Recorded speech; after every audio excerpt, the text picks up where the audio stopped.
महर्षि दयानंद सरस्वती जी द्वारा रचित अमर ग्रंथ सत्यार्थ प्रकाश का प्रतिदिन के भांति आज भी हम सभी स्वाध्याय करते हैं। महर्षि ने इस ग्रंथ को दो भागों में लिखा है, पूर्वार्ध और उत्तरार्ध। दोनों भागों को मिलाकर इसमें कुल 14 समोल्लास हैं और अंत में आर्यो स्वामी जी मंतव्य प्रकाश जो मानते हैं वैदिक धर्म के संबंध में जो कुछ विचार उनके, तो उसको उन्होंने उसमें लिखा है। इस 14 समोल्लास में प्रथम समोल्लास में ईश्वर के ओंकार आदि नामों की व्याख्या है। द्वितीय समोल्लास में संतानों की शिक्षा। तृतीय समोल्लास में ब्रह्मचर्य पठन पाठन व्यवस्था, सत्यासत्य ग्रंथों के नाम और पढ़ने पढ़ाने की रीति। चतुर्थ समोल्लास में विवाह और गृहस्थाश्रम का व्यवहार। पंचम समोल्लास में वानप्रस्थ और संन्यास आश्रम की विधि। छठे समोल्लास में राजधर्म। सप्तम समोल्लास में वेदेश्वर विषय। अष्टम समोल्लास में जगत की उत्पत्ति स्थिति और प्रलय।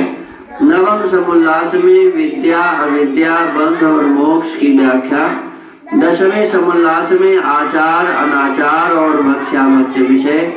एकादश समोल्लास में आर्यावर्ती मत मतांतर का खंडन मंडन विषय। द्वादश समोल्लास में चारवाक बौद्ध और जैन मत का विषय। त्रयोदश समोल्लास में ईसाई मत का विषय। 14वें समोल्लास में मुसलमानों के मत का विषय और 14 समोल्लासों के अंत में आर्यों के सनातन वेद विहित मत की विशेषतः व्याख्या इसमें लिखी गई है। स्वामी जी कहते हैं, जिसको मैं भी यथावत मानता हूँ। अभी प्रथम समोल्लास का स्वाध्याय चल रहा है। कल हमने 3 प्रकार के दुखों को जाना था।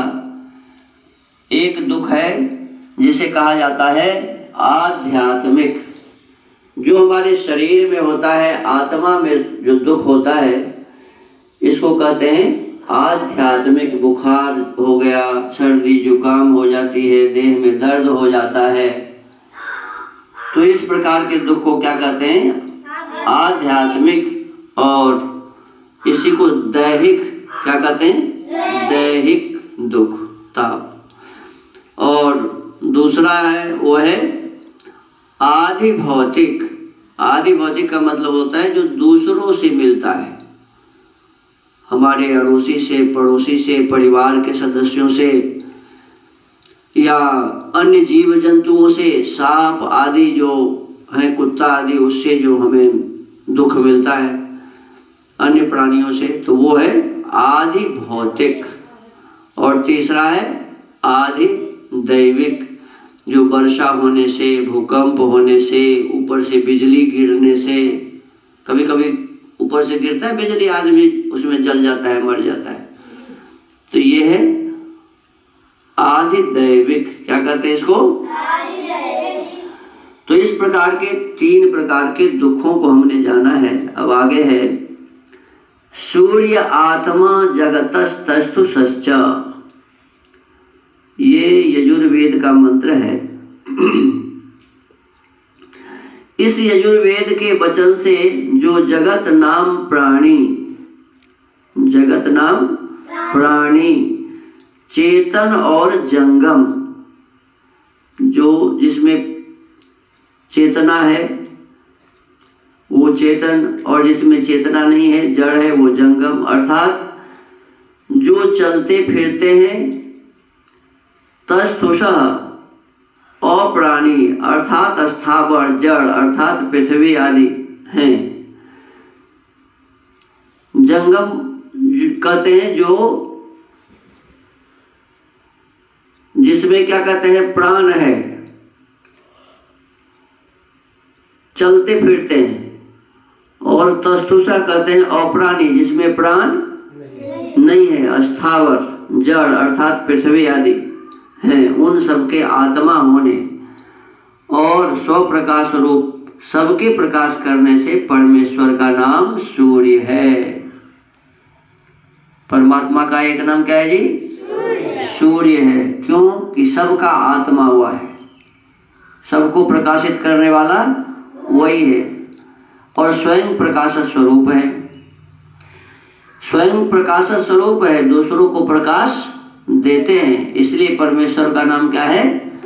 सूर्य है। तो परमात्मा के बहुत सारे नामों में एक नाम सूर्य भी है, यह हमने आज जाना है।